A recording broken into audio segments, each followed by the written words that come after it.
방송에 나가니까 네. 조금 좀 업되게 오빠 하고 그래. 근데 안 된다고 저 오늘 준비 좀 안 돼? 네, 저 TBS 연락 왔는데 유튜브엔 됩니다. 유튜브에 그거 자르면 되니까 라디오 나가는 거 자르면 되니까 네, 하셔도 네. 됩니다. 네, 하셔도 됩니다. 근데 이제 BBS 청취자 여러분, 봉고기 인사드립니다. 지난번에 묘법연화경 삼매 참법에 대해서 말씀을 드렸고, 이제부터는 본격적으로 법화경 본문으로 들어가게 되겠습니다. 그런데 이 묘법연화경 산스크리트어로는 사타르마, 푼다리카, 수트라 이렇게 있는데, 이것을 중국에서 맨 처음에 번역하신 분이 축법포라는 분이신데, 축법포 그분께서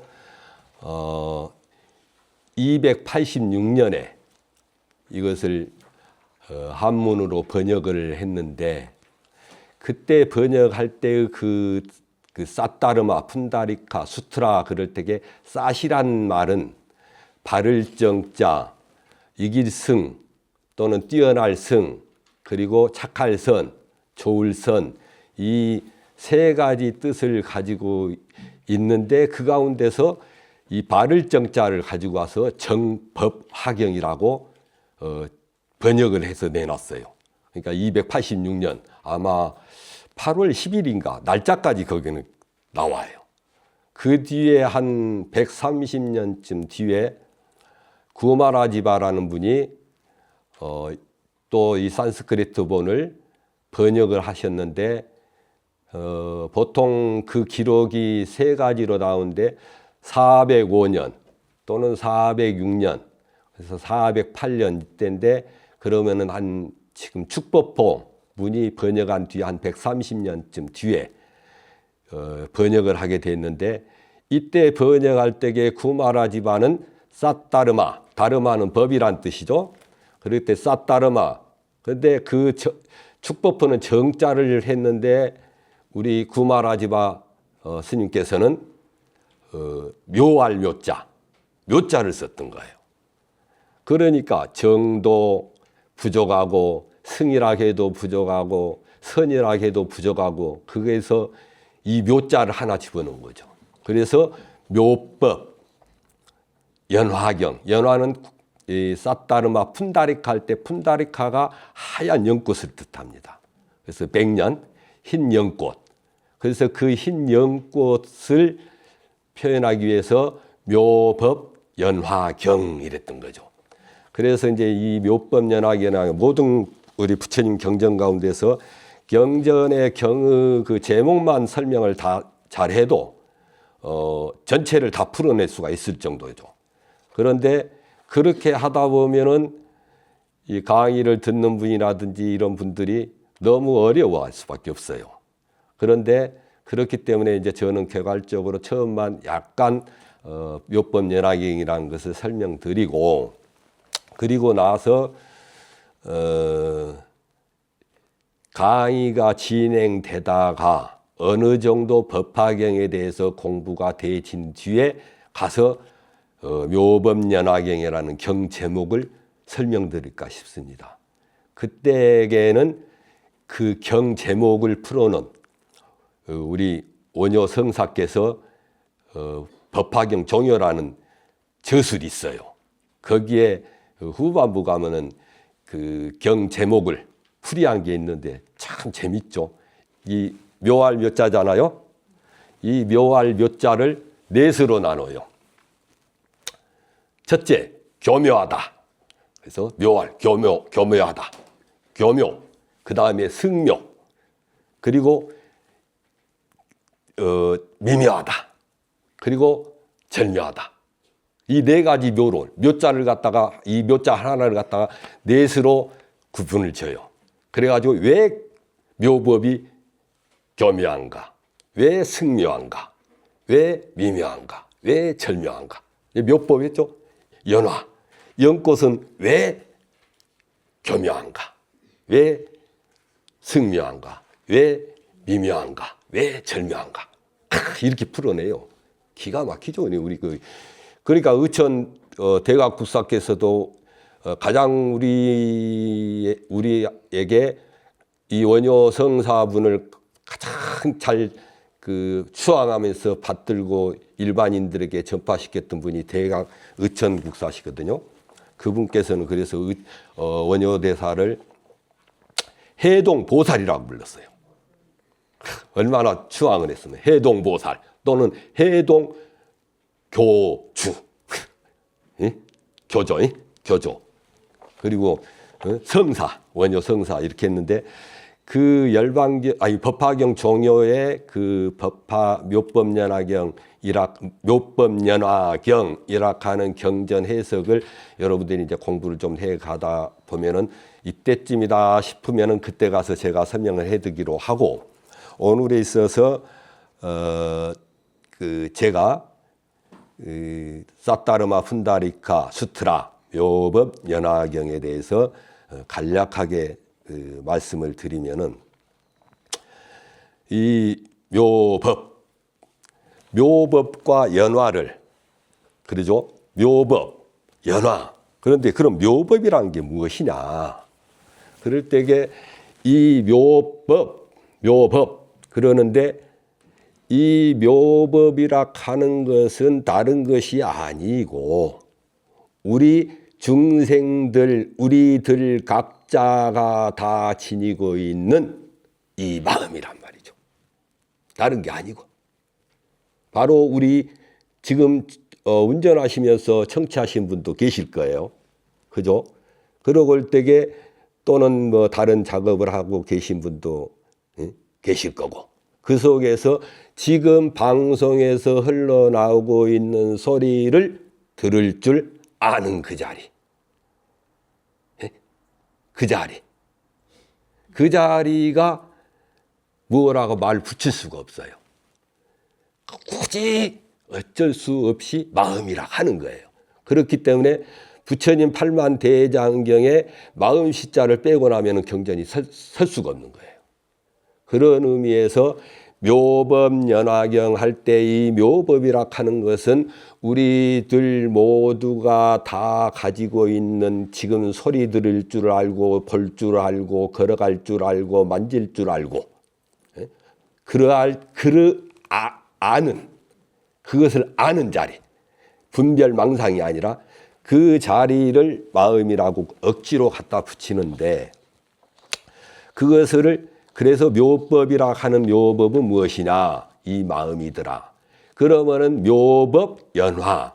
그럴 때에 묘법을 어떻게 할까? 그것을 하얀 연꽃에 비유를 해서 이 펼쳐진 것이 이 묘법 연화경이라 하는데 저는 이제 그렇기보다는 묘법이라 하는 이것이 우리들의 청정한 이 본래의 마음이더라. 그 마음 또한 하얀 연꽃과 같더라.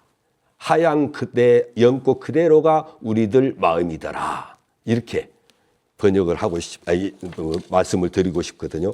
그런 의미에서 지금 여러분들 안 가져오시는데 보면은 제가 이 앞번에 말씀드렸던 그 생명꽃 묘법연화 경제목에 제가 약창계 각 품마다 약창계를 지어서 생명꽃 묘법연화라고 했다고 했잖아요. 그게 경제목에 대해서 제가 연불톤으로 독송을 하고 그리고 나서 좀 설명을 곁드릴까 싶습니다. 묘법연화경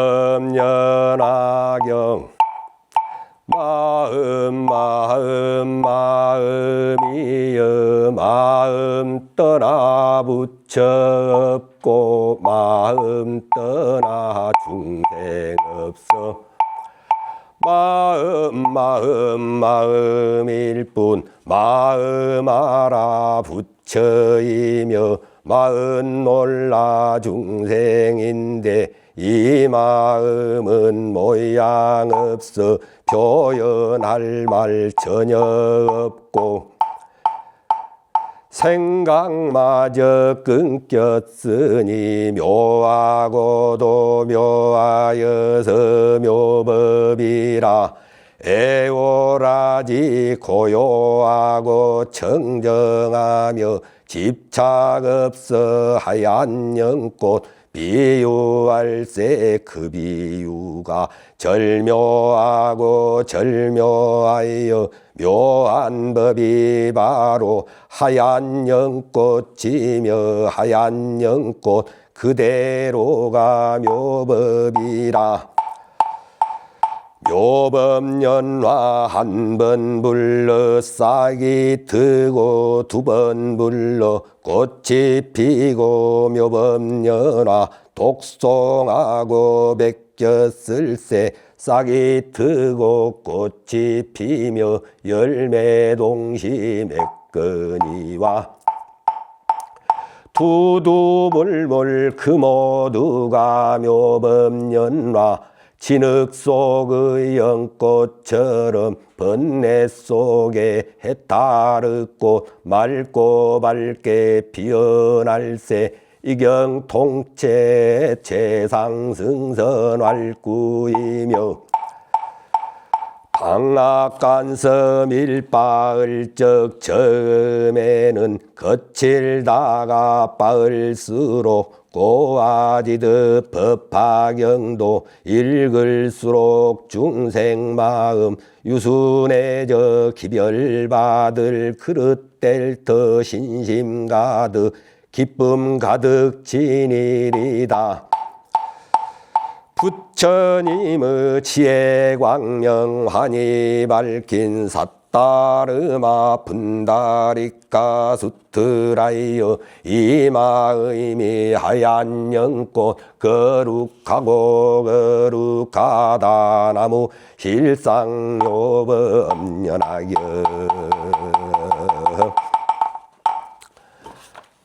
청취자분들께 죄송합니다. 제가 감기가 걸려가지고 영벅이 불편한데 오늘만 조금 양해를 해 주시기 바라겠습니다.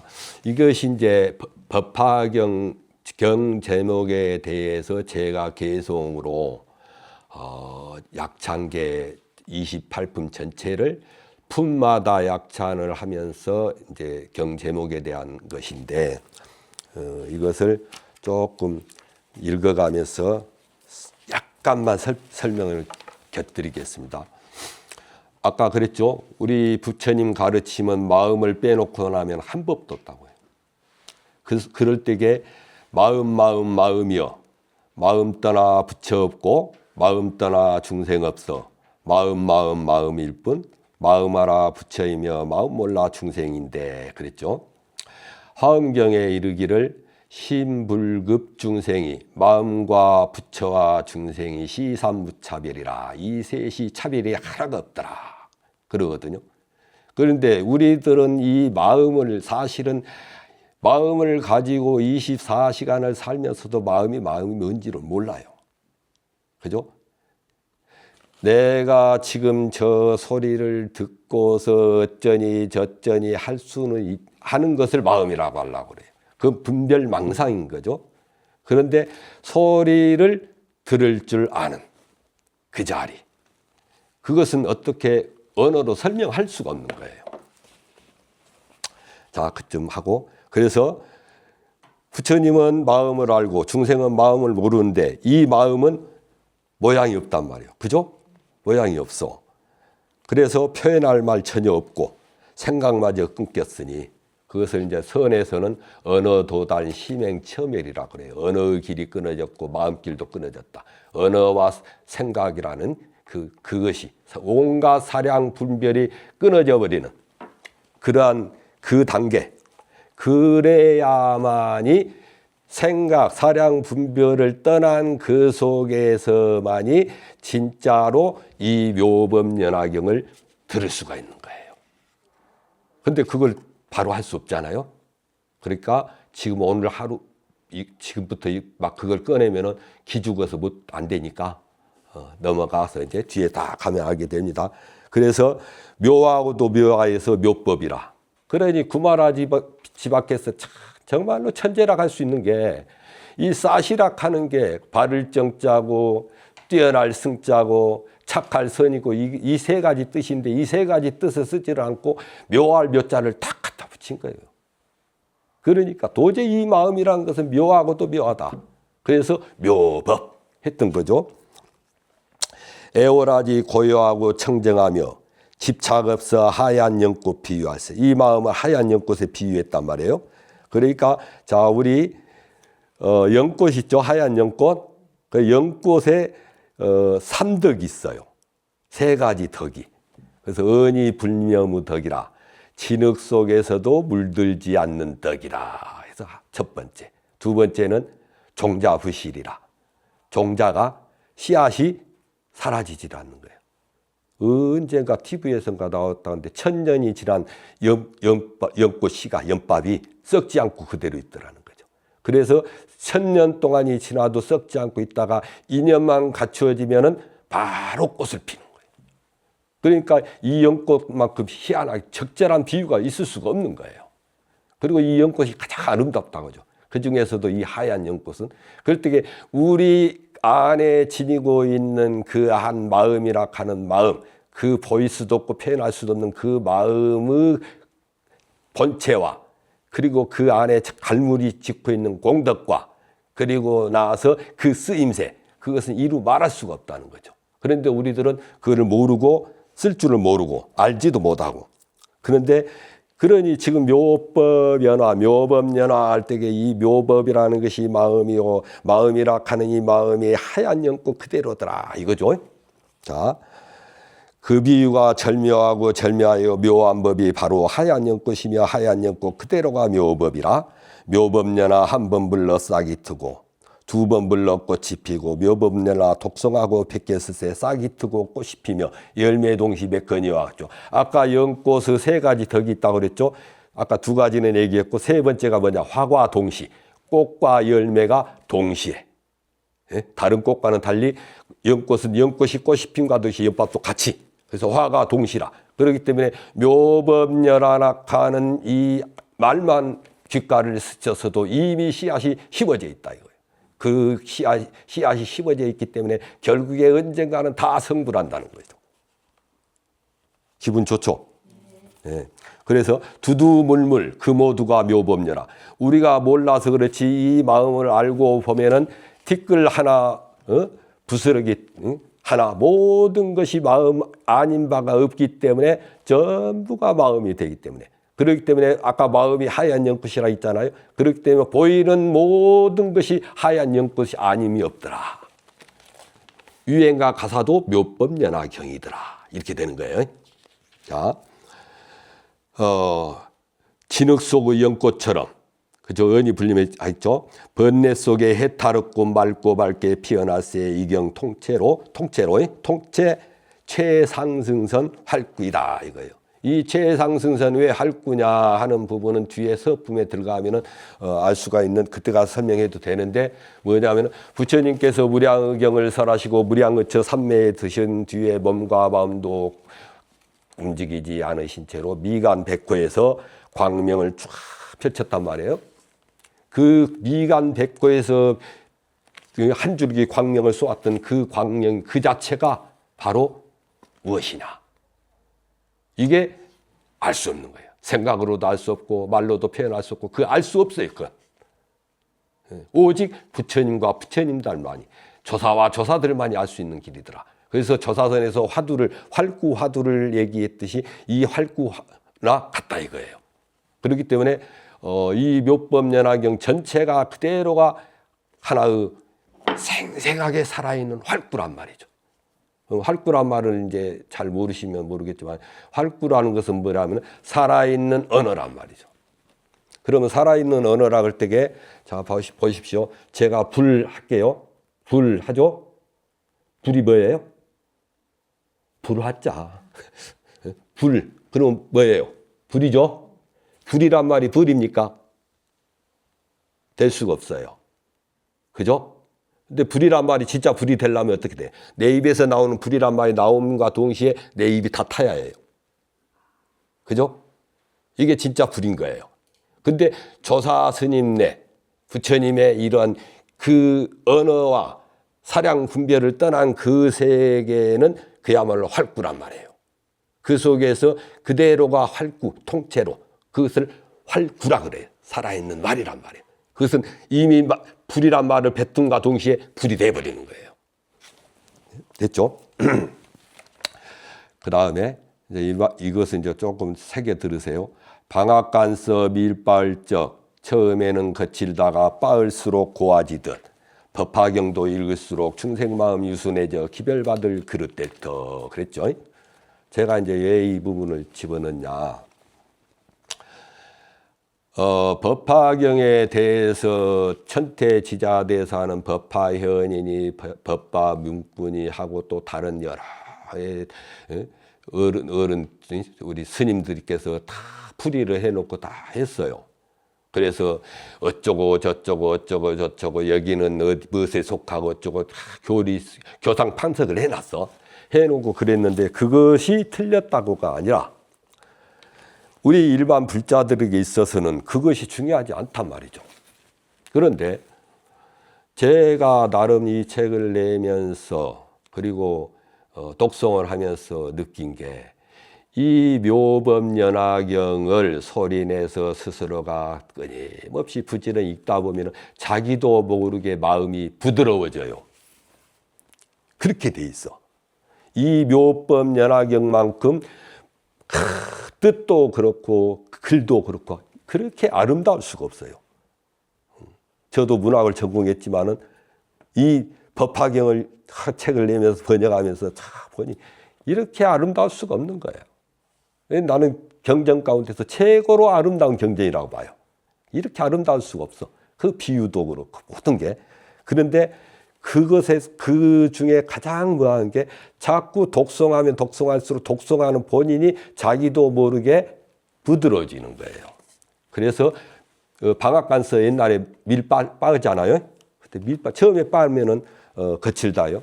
그렇지만 여러 번 빠을수록 고와지듯이 우리 불자님들도 법화경을 독송하면 독송할수록이 부드러워진다 이거예요.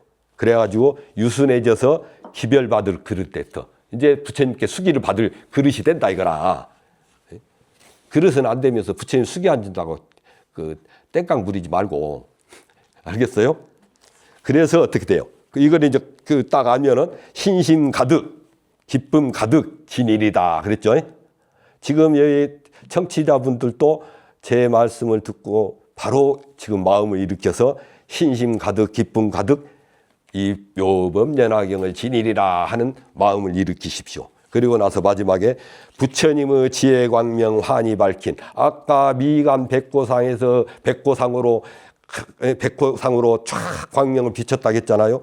그 부처님의 비친 것은 바로 무엇이냐? 부처님의 지혜광명이더라.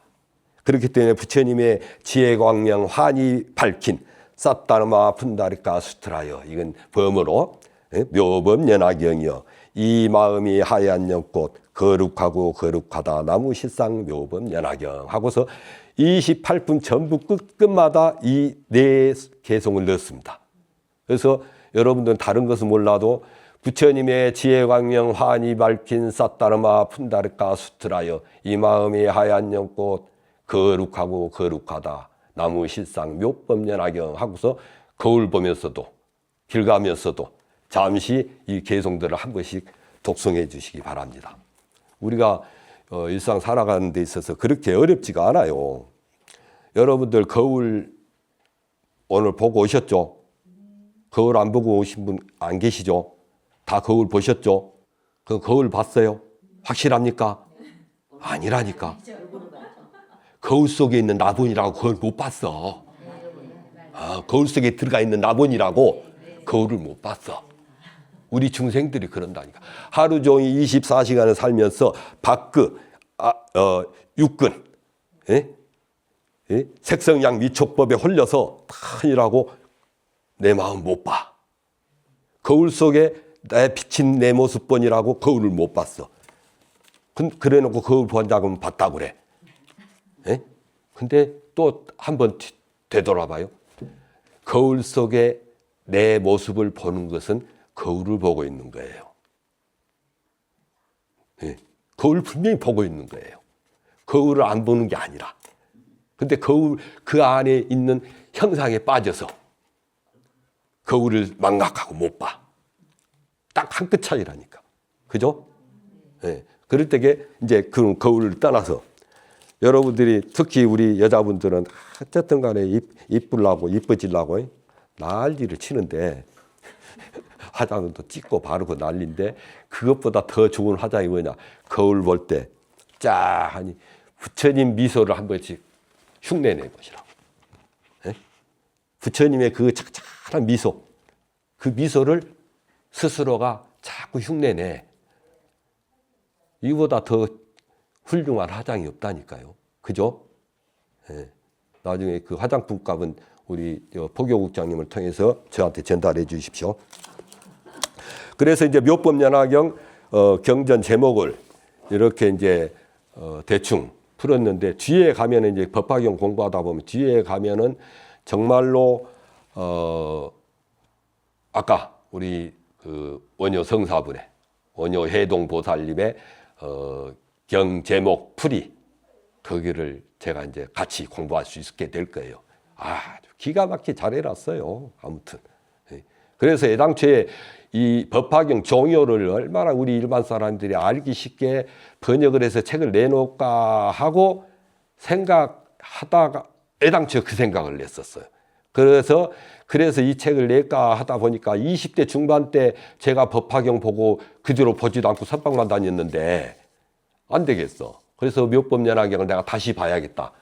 법화경 종요를 원효성사의 법화경 종요를 책을 내려면은 이 법화경을 내가 다시 봐야겠다 하고서 보다 보니까 책을 번역하게 돼버린 거예요. 지금 주객이 바뀌었죠. 그런데 이번에는 다는 못 하더라도 아까 경 해석 부분, 제목 해석 부분 그 부분만큼은 여러분들과 제가 같이 공부할 수 있으리라 싶습니다. 본문에 이제 들어가는데 서품 제1 그리고 방편품 제2 비유품 제3 신해품 제4 약초유품 제5 하면서 쭉 28품이 가는데 이제 품별로 시작하는데 서품 제1 들어가는데 그 각 품마다 여러분한테 독송하도록 하는 데 있어서 중요한 부분은 목탁을 치면서 연불식으로 하고 기타 것은 그냥 읽는 식으로 하도록 하겠습니다. 묘법연화경 서품 제1 이와 같이 나는 들었다 한때에 부처님께서 왕사성의 기사굴산에 머무시며 1만 2천명의 훌륭한 비구들과 함께 하셨나니 이들은 전부가 아라한들로 모든 깨닫지 다름이 이미 다하여 다시는 번뇌가 없고 자신의 이로움을 얻었으며 모든 존재의 결박을 풀고 마음이 자제를 얻었거늘 여기까지가 서문인데 지금 다음에 나올 그 아라한들 부처님들 제자를 설명하기 위해서 그분들의 지금 번뇌망상에 찌들어서 살아가고 있는 우리들과는 달리 번뇌망상을 다 떠나서 이제 마음의 자제를 얻어서 거리낌 없이 사는 이제 이름이 나오거든요. 그 부분은 이제 일반식으로 읽겠습니다. 그들의 이름은 아야교지녀 마하가섭 우루빈 나가섭 가야가섭 나제가섭 사리벌 대목걸련 마가절련 아루누타 겁빛나 교범바제 니바다 필릉가바차 바꾸라 마구치라 난타 손타라란타 부르나 미다나이자 수보리 아난 나우라 등으로 이러이 대중에게 잘 알려진 훌륭한 아라한들이었다. 또한 배우는 자와 배울 게 없는 자 2,000명이 있었으며 마파사파제 비구니도 권속 6,000명과 함께 하였으며 나우라의 모친 야수다라 비구니도 역시나 권속과 함께 하였으며 여기까지는 이제 비군이 출가 스님들을 지금 나열한 거예요. 그 다음에는 이제 이 보살들 여기서 이제 법신보살이라고 하는데 보살의 몸을 로 오셔서 이 영산해상의 법화 병을 설하시는 데 있어서 도와드리는 분이에요.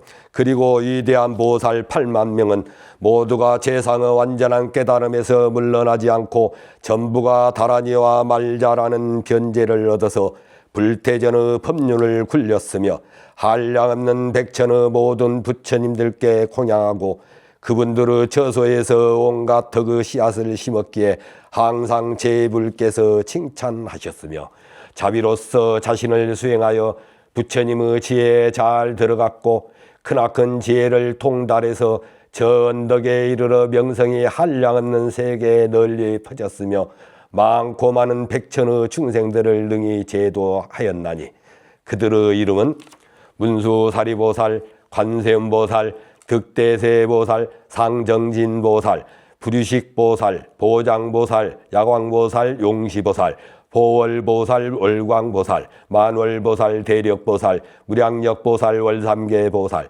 발타바라보살, 미륵보살, 보적보살, 도사보살 등으로 이와 같은 보살, 마살 8만 명과 함께 하였으며 이제 다음에는 이제 천룡팔부가 등장하게 됩니다. 즈음하여 석재환인이 권속 2만 천자와 함께 하였으며 그리고 명월천자, 보양천자, 보광천자, 4대 천왕 등이 권속 1만 천자와 함께 하였으며 자재천자와 대자재천자도 권속 3만 천자와 함께 하였으며 사바세계의 주인인 범천왕으로 시기대범, 광명대범 등이 권속 1만 2천 명의 천자와 함께 하였으며 여기 이제 8부예요.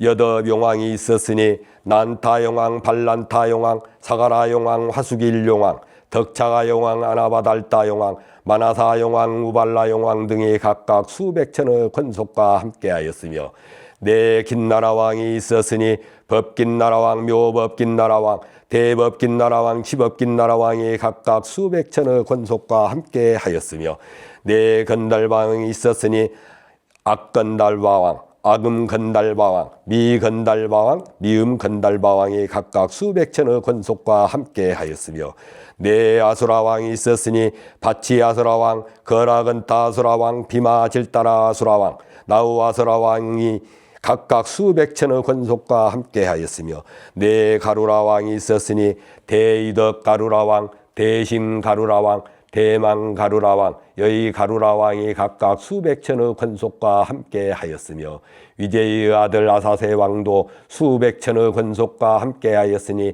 이들 모두가 부처님의 발에 애경드리고 한쪽으로 물러나 앉았나이다 해가지고 지금 영치산에 모인 대중들을 전부 나열하였던 것입니다. 마지막에 그 위제의 아들 아사세왕 그리고 이제 그 일반 그러니까 약간은 출가 스님, 비구, 비구니 그리고 마지막에는 우바세, 우바이 그리고 중간에 철룡, 팔부 그리고 그 앞에는 8만의 보살들 이렇게 해서 이제 대중들이 모였던 것을 설명했는데 일반 보통 경전에서 대중들하고 사부 대중 하면은 비구, 비구니, 우바세, 우바이 이렇게 해요. 그래서 사부 대중이라 그러는데 이 법화경에서 사부 대중은 좀 다릅니다. 그것이 이제 다른 게 첫 번째는 발기 대중 그래요.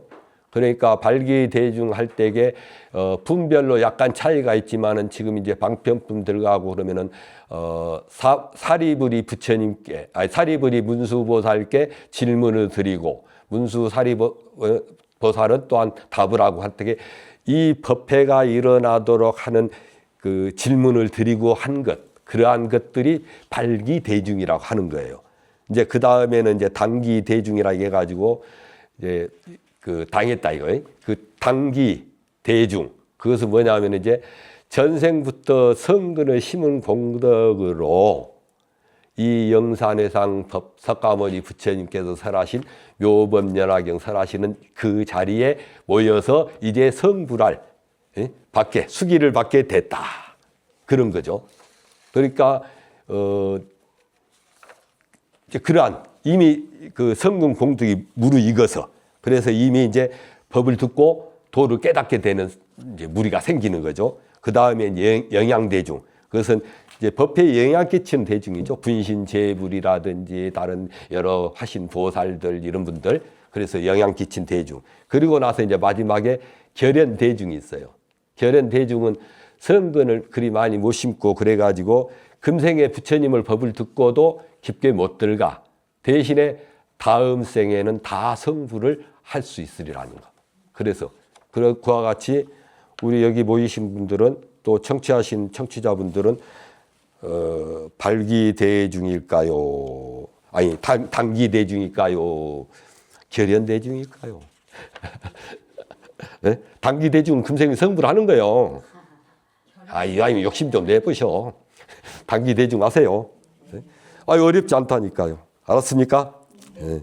그리고 이제 그래서 사부대중. 그래서 이제 제가 이 번역할 때에도 한자는 똑같아요. 사부대중 이렇게 하지만은 그래서 이 사부대중, 발기대중, 그 단기대중, 영양대중, 그렇게 있다 했잖아요. 결연대중 이럴 때 이 대중을 뜻다 되는 네 부류 대중이라고 번역을 했고 그냥 사부대중 우리가 흔히 쓰는 비구, 비구니, 우바세, 우바이락 할 때에는 그냥 사부대중으로 번역을 했어요. 참고로 하시면 됩니다.